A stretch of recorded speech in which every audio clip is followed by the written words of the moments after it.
Tandanya Allah sayang kamu.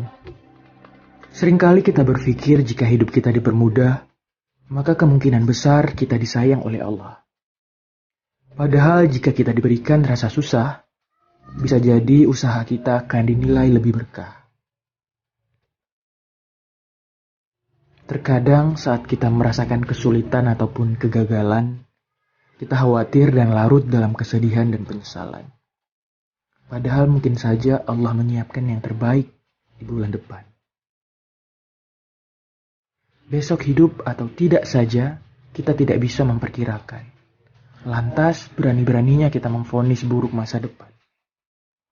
Ingatlah, ujian itu adalah tanda bahwa Allah itu sayang. Gak perlu khawatir. Karena dalam kesulitan, ada kemudahan.